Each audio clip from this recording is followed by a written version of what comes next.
So sa araw na to, magpapatuloy ang ating talakayan sa investing, kung saan pag-uusapan natin ang isa pang uri ng ownership investment na pwede ninyong pasukin. Ito ay ang mutual funds. Sa mutual funds, nagbabakas-bakas ang mga maliliit at malalaking investor upang makabuo ng malaking halaga. Sa paraang ito, makakabahagi sila sa mas maraming investment na mas mataas ang tubo at sa halip na matali sa isa o ilan lamang na investments. Very interesting and informative ang episode natin today. At marami pa tayong pag-uusapan tungkol sa mutual funds. Isa sa mga pangunahing pangangailangan sa buhay pinansyal ay ang pagkakaroon ng investments. But having investments must be well studied and of course, carefully planned. Kaya naman, kung gusto niyong pasukin ang mutual funds, samahan natin ang ating wealth partner sa kanilang financial session ngayong araw. Sabay-sabay nating alamin at pag-aralan ang mutual funds. Let's watch this. Sa session na ito, muli nilang makakasama ang isa sa kanilang financial coach na si Armand Benko. Bago pa tuluyang lumalim ang ating talakayan, alamin muna natin kung ano ang ideya ng ating wealth partners tungkol sa mutual funds. Okay, so magandang araw sa inyong lahat. Ang gusto kong i-discuss ngayon is yung, kasi miski na inaayos pa natin yung buhay pinansyal nyo, there are things na gusto namin na we strongly suggest, kayo pa rin na magde-decide, we strongly suggest that you get into right away. Before I get into mutual funds, paalala ko lang mabilisan, baka nabasa nyo na rin to, it's not originally mine. Mga C, letter C sa buhay natin. We want to have always the choice, to make the right choices, to have a chance para may pagbabago sa buhay natin, yung changes. Marami pang C sa buhay. Yung choice kasi gusto natin, tayo ang makakontrol. And then, part of yung chance, yung character natin. Are we going to be decisive, disciplined, and determined? And of course, yung change, may pagbabago sa ating cash. Kinakapos ba? Meron ba? O mabago na ang ating cash position in the sense na meron tayong mabubunot kung kailangan nating may bunutin. Either meron tayong i-expand, meron tayong gustong subukan, o meron tayong kailangan pondohan na pagbabago sa ating buhay. Yung 5 activities na sinabi ko kanina na halos gusto naming idikta na gawin nyo. Pero siguro for your case, seryosong pag-aralan dahil yung iba dito o yung isa dito nagawa nyo na. Yung mga sumusunod, follow your money, set a bare bones budget, know your debt, know your assets, tsaka narinig ko na rin, PTT. And then, culminating, after today's episode, is for you to open a mutual fund account. But before you get into opening a mutual fund account, allow me yung first 4 o yung 5 items na kailangan natin gawin. Yung follow your money, yun na yung unang assignment. Sinabi, sundan araw-araw yung pera nyo. Ang suggestion ko rito, syempre yung mga must-have, Kerwin, utilities, kuryente yun eh. Okay? Dapat meron ka nang naka-allot na budget. Yung follow your money habang gumagastos ka. Itong sinasabi ko, before kayo gumastos for next month, dapat meron kayong alam na bare bones budget. Para alam nyo kung tataas, may dadagdagan kayo kasi dinagdagan nyo yung like to have or meron kayong nadagdag na must have kasi bayaran ng edukasyon ng mga bata. Number 3, know your debt. Huwag nyo lang basta alam na may utang tayo sa ganito. Dapat kayo mismo alam nyo kanino, magkano, gano'ng katagal yung utang nyo doon. Ang pagsagot sa utang, Kerwin, Ulysses, kung meron kayong babayaran na utang, simple lang yon, you follow and be good. Anong sabihin nun? Bayaran nyo muna yung pinakamadaling matatapos yung bayaran. Kung may 5 pinagkautangan mo, 1 down, tapos mo na, yung isa, 4 na lang. Hanggang 1 down, 3 na lang, and so on and so forth. And of course, keep track. Dapat natatrack nyo gano'ng katagal na lang. And of course, yung pang-4, know your assets. The reason why meron kayong listahan ng assets, para you are, yung isang C, choice and control, nasa inyo. Baka there is a time that you need to sell. Kasi importante ang isang aspeto ng asset. Is it an earning or appreciating kind of asset? Consider if there are things that you don't need, you don't want, you're not using, baka pwede yung ibenta para maging earning asset. Now, Yung paborito kong initials na natutunan ko kay Mr. Colayco, purpose, target, timeline. For some of you, meron kayo nito. For the others, wala kayo nito. But what if you are able to come up with 100,000 pesos? Whether inutang yan, meron kayong binenta, meron kayong pinagkakitaan, or meron ka ngayon 100,000 pesos. Tapos kaya nyo mag-ipon 2,000 pesos every month. Ano ba ang relation, ano ba ibig sabihin ng purpose, target, timeline? Dapat napapakinabangan nyo yung investment nyo. This is just a simulation, but very real. Kung kaya nyo mag-ipon 2,000 pesos every month, 100,000, meron kayong pang-umpisa ngayon, sinasabi natin, after 5 years, dapat meron kang clear purpose, yung timeline mo 5 years, na-meet mo yung target mo na magkaroon ng 100,000. Kung saan mo gagamitin yon, kayo na magsabi ko anong purpose. On the 10th year or after 5 years, meron ka na naman kukubrehin 358. Pang-expand mo ba yan ng negosyo mo, Ulysses? I do not know. Basta meron ka 358,000. Tuloy-tuloy mo pa rin. Ipon, 2,000 pesos every month. After 5 more years or on the 15th year, meron kang 1 million pesos. And on the 20th year, meron kang 2,463,000. This money, kinukuha mo ha, pinupull out mo, ginagastos mo. Investing, pag nag-i-invest, kung naalala niyo yung unang seminar natin, hindi yan puro pasok ng pasok ng pasok. Ang totoong investor, at gusto natin maging investor kayo, pag may pinasok ka, meron kang ilalabas. At gusto mo, pag lumabas, mas malaki doon sa pinasok mo. Pag nagpo-purpose target timeline kayo, meron dapat hiwalay iba't ibang timeline. So, kailangan ma-appreciate nyo yung time value of money. Because there is a thing called inflation, naalala mo yung interview sa'yo, si Ma'am Dolor, lagi niyang binabanggit yung pagtaas ng presyo ng bilihin. Ramdam na ramdam niya eh. Inflation yon. Okay? Sa mga kabataan naman, mas bata-bata, dapat concern nyo yung paglago ng pera ninyo kasi meron kayong panahon. Ano yung sabihin ng time value of money? Yung 10,000 pesos today, ito yung pinagkakaalalahanan ni Ma'am Dolor. Yung 10,000 pesos today, after 11 years, pag magre-retire na siya, kung 10,000 pesos ang kailangan niya ngayon, ang kailangan niya na pag-retire niya, 15,400 pesos. Kung tumataas ang presyo ng bilihin ng 4% a year, yung inflation rate na tinatawag. So imagine, kung meron siyang ginagastosan ngayon ng 10,000, kailangan meron na siyang 15,000 pag-retire niya. Pag-retire niya, wala na siyang sweldo. Ang concern niya, saan ko kukunin yung 15,400 na hindi na ako nagtatrabaho? Okay? Another appreciation of time value of money, yun kasi future value. Ito present value. Sabi ni Ulysses, hindi, may pera ako eh. Nandoon. Makukuha ko after 10, 11 years. Magkano makukuha mo? Mga 100,000. Oh, is that enough? I do not know.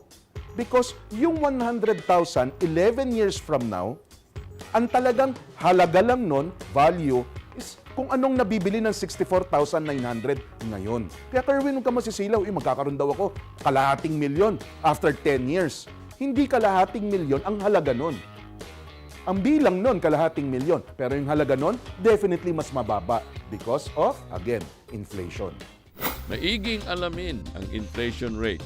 Ito ang batayan kung magkano ang magiging halaga ng piso mo years from now hanggang sa pagdating ng araw ng iyong pagre-retiro. Make sure that your investments earn more than this inflation rate. Ang maganda sa personal finance, because the C's in life, pwede kayong mag-umpisa, hindi kailangan sequential. One muna gawin natin. Oy, tapos na natin, tapos number 2. Tapos na tayo sa number 2, number 3. Pwede natin yan gawin sabay-sabay, miski na hindi tapos. Hindi siya sequential. Have you heard of mutual funds?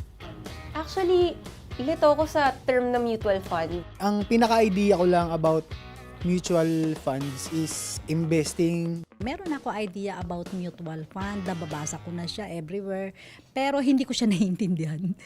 More on mutual fund session after this short break. Diyan lamang po kayo. Piso mo, palaguin mo. Nagbabalik po ang Pisabilities. Mukhang nagiging interesado na ang ating wealth partner sa mutual funds. Magiging daan kaya ito para makapagbukas sila ng sariling mutual fund account? Panoorin natin to. Isang madaling pasukan, lalo na kung katulad ni Dolor na concern sa pagtaas ng presyo ng bilihin, itong mutual funds. meron tatlong klaseng mutual funds. I'm sure nakita nyo to last time na nagkasama tayo. Pero bigyan ko lang kayong update. Nung time na pinapakita ko to sa inyo, ang mutual funds sa taong ito, mga nasa 12 to 14%. Sa taong ito mula nung Enero hanggang nung panahon na una tayo nag-usap. Ngayon, it's 26%. So continuous na tumataas. Continuous ba? Tuloy-tuloy ba natataas yan? Hindi ko alam. Pero ang alam ko, pag hindi kayo pumasok dyan, hindi nyo pakikinabangan yan. Okay? Kaya, ang lagi lang namin paalala kapag pumapasok sa mutual funds, dalawa, kailangan, alam nyo na hindi siya sigurado, meron siyang risk, at para malabanan yung risk na yon, kailangan long term. Okay? So, ano ba yung mutual funds? Napakasimple lang. Merong iba't ibang gusto mag-invest, individuals like you and me, mga kumpanya, Ma'am Dolor, even our GSIS, SSS, insurance companies, even banks, at iba pang investor, sinasaka yung pera nila dito sa behikulo na to. Itong behikulo na to is driven by a fund manager ng mutual funds at dadalhin niya doon sa lugar na pinag-agrihan natin. Anong mga lugar yon? Meron kasing tatlong klaseng mutual fund. Yung perang binakas-bakas, pinagsama-sama sa isang fixed income mutual fund, yung pera na iyon, dinadala sa lend type of investment. Diba? Lend and buy, naalala nyo? Yung equity o stock funds, yung perang binakas-bakas, dinadala naman sa buy type of investments, lalo na specifically stock market. Balance fund, kalahati, pinapautang, kalahati, binibili. Okay? Mas mataas ang risk ng equity mutual fund kaysa sa lahat. Mababa ang risk ng fixed income fund kumpara dun sa other two. Yung balance fund, dahil hati, moderate yung risk. Simple lang kung bakit dapat nyo ikonsidera ang mutual fund. There is a professional manager, yung sinabi kong fund management company, mga eksperto who eat, sleep, drink, investments. Sila yung eksperto. Low capital requirement, 5,000 pesos. Pwede kayong mag-umpisa na magpalago sa mutual fund. Diversified, ibig sabihin yung 5,000 yun, dahil nakabaka sa billion-billion, yung billion-billion, iba't ibang stocks ang binili, kung equity fund siya, iba't ibang klaseng government securities ang pinasok, at iba't ibang kumpanya ang pinautang. Hati-hati yung pera mo. Hindi ka nagbabase sa iisa lang. Liquidity, kailangan mo yung pera, after 7 days, mababalik sa'yo kapag ikaw lumabas na o binenta mo na yung pagmamay-ari mo sa mutual fund. Safety, binabantayan ng SEC, meron silang sariling organisasyon, PIFA, that oversees, guards and guides lahat ng mutual funds. At dahil dito, optimized ang return. Dalawa ang gusto kong bigyan pansin nyo. Yung safety, dahil high risk siya, it doesn't mean walang safety o peligroso na o matatalo na lagi ang pera. Ang mutual funds ay maaaring isalarawan na salitang common funds or collective investing. Ang pondong natitipon ay ang common denominator ng mga investor. Kaya kung papasukin mo ang mutual funds, ang binibili mo talaga ay ang halaga ng mga shares mo sa common funds. Pero, paano nga ba malalaman kung magkano halaga ang nadagdag sa pera mo? Napakasimple lang ho, hindi ho komplikado computein ang mutual fund. Yung araw na pumasok ka, merong net asset value. Yung net asset value, yan ang buying and selling price nung araw na iyon. Kung yung pinasok mo yung minimum lang, 5,000 pesos, 5,000 divided by yung NAV, ito yung number of shares na mabibili mo, Isay. Pag mamay-ari mo yon, parang square meters yon ng lupa. Ikaw, familiar ka sa lupa-lupa. Meron kang 421 square meters. Pwede mong ibenta yung kalahati, konti, o buo. Diba? Kasi ikaw na may-ari nun. Palagay natin, lumipas ang 5 taon, binenta mo lahat. Pagkatapos ng 5 taon, 2014 na, yung presyo ng bilihan ng lupa or sa mutual fund, net asset value, at 35.49 na. So kung binenta mo lahat, in the same na pagmamay-ari, binenta mo lahat, uulitin ko, pwede mong benta kalahati lang. Pwede mong benta isa lang kung gusto mo. Okay? Pero binenta mo lahat para makita natin yung kung ano ang epekto, ang pera mo 14,970. Paano yon? 421 shares times your NAV. Ito ang sagot. Magkano nilabas mong pera? 5,000. Kung ko-compute natin sa porsyento yan, nagka-24.5% compounded a year ka. Ha? Mataas ng konti doon sa 1% time deposit na kinikita nyo. Ha? So, mutual funds, walang kaduda-duda. Isang instrument. Kami sa Colayco Foundation, si Gita Gopala na nakakasama nyo, taon at regular namin binabantayan, pinag-aaralan ng mutual funds. It need not take you 1 year, 3 years, 5 years before you get into a mutual fund. Get into it now. I somehow learned, sound like an expert of mutual funds because I'm into it. Kaya after the 5 things, yung sinabi ko sa inyo, to do, yung to do. Ano yung to do na 5? Follow your money, bare bones budget, know your debt, know your asset, PTT, panghuli, hindi ko sinamang number 6, get into a mutual fund para matuto at ma-experience nyo na agad. In summary, those 5 items, get into a mutual fund. Gaya ng UITF or Unit Investment Trust Fund ng mga bangko, walang pinapangakong future returns of fixed income ang isang mutual fund. Tip lang mga kaibigan, huwag mong kukunin ang pera mo sa loob ng 5 taon. Bigyan mo lamang ito ng panahon kahit na bumaba man o tumaas ang Net Asset Value per Share or NAVPS. Panalo ka pa rin at kikita ka mula rito. Napakadaling mag-invest sa mutual funds. It only takes 5,000 pesos to start investing. Pagkatapos nito, kung gusto mo pang magdagdag ng investment, 1,000 piso na lang kada lagak ang kakailanganin mo. And you don't have to worry about your money. Iwan mo na lang sa mga eksperto ang direktang pag-i-invest sa mutual funds. Sila ay sanay sa pagpili ng tamang investment na mataas ang kalidad. And of course, I'd like to close it with, again, a reminder of our C's in life. And of course, the most important C of them all. From our church to our Christ, those C's are very, very important.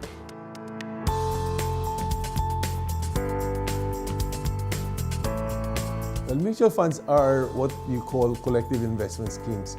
What are collective investment schemes then?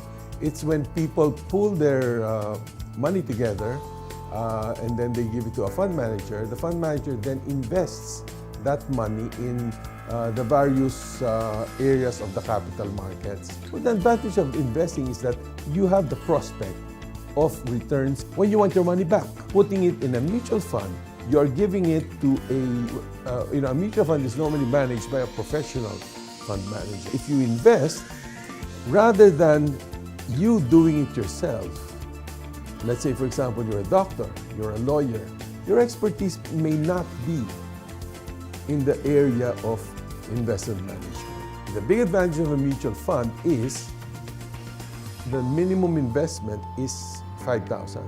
The main guideline about investing, okay, is to have a investment perspective. If you are so willing to part with your cash over a long period of time, it would be good to always do it regularly. Na-realize ko na yung mutual fund, ideal siya sa mga taong gustong mag-invest na hindi pa nila naiintindihan masyado yung galaw ng market. Parang nagkaroon ako ng sense of urgency para pondohan kagad yung 5,000 na minimum na pwede mong ilagak sa mutual fund. Makakagawa ka pala ng isang bagay na napakalaki sa pangangapital, maliit na halaga ng pangangapital na makakagawa ka ng napakalaking profit. Kahit konti, may knowledge ka na ang mutual fund pala pwede kahit sa pangkaraniwang tao. Masabi ko hindi ako ganun ka-knowledgeable talaga sa galaw ng securities, ganyan, ng stock market. So, mas nainganyo ako na dun mag-save kasi at least alam kong dun mag-invest kasi alam kong merong gagalaw ng pera ko ng maayos. Siyempre naman. Pero siyempre, mag-uumpisa ako sa maliit muna. Lahat naman ng nag-umpisa sa mababa. Gusto ko talaga yung willingness nandoon. Ang problema yung pagkukuhaan ng fund. Kasi 'di ba, marami kang obligasyon. Sayang naman kung hindi mo matutuloy-tuloy. Pero yung potential niya maganda. Interesado talaga. More discussions on investing when we come back. Diyan lamang po kayo mga kaibigan. Piso mo, palaguin mo.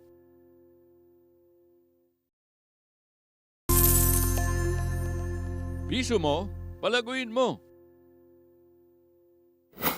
You're still watching Visibilities.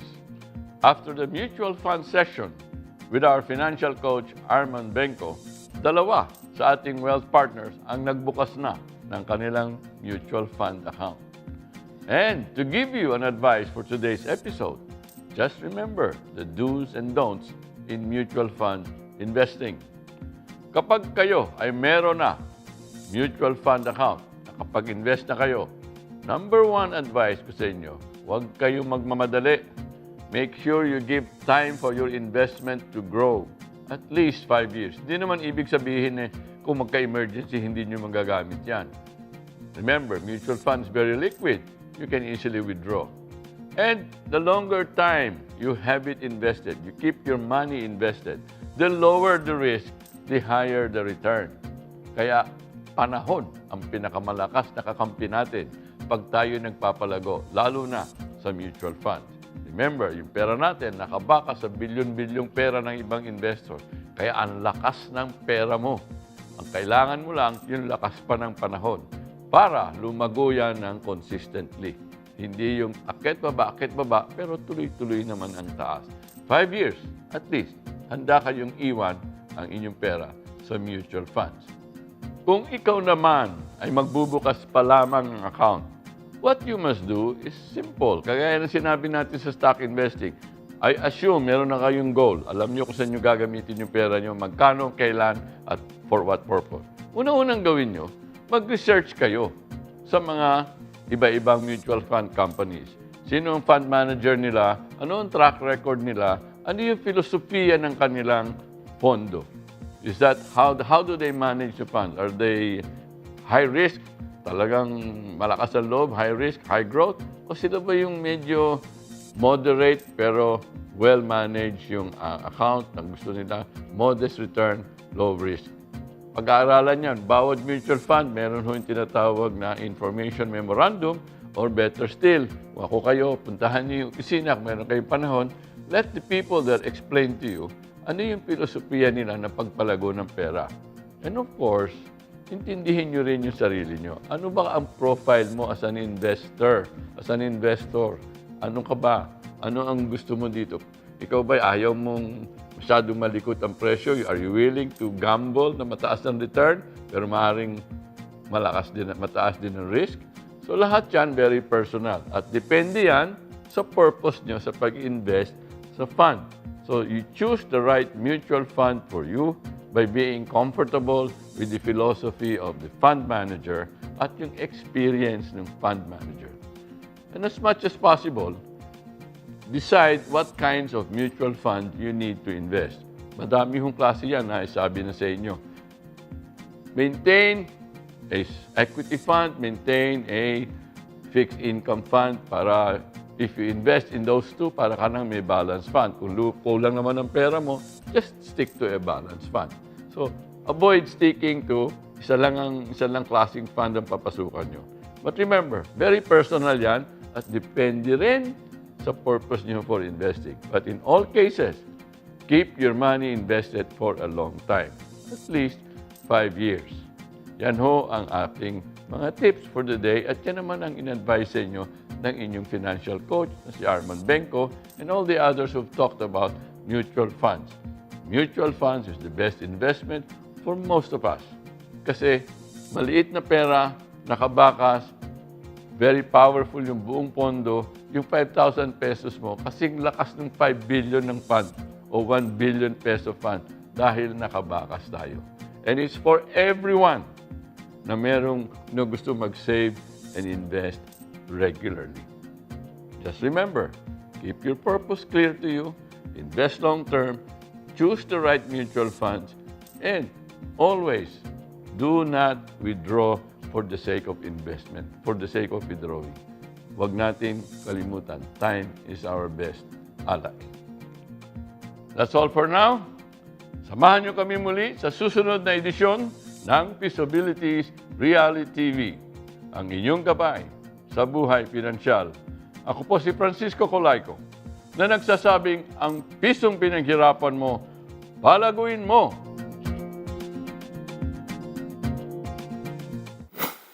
Next week on Pisabilities Reality TV. Learn how to make an investment plan.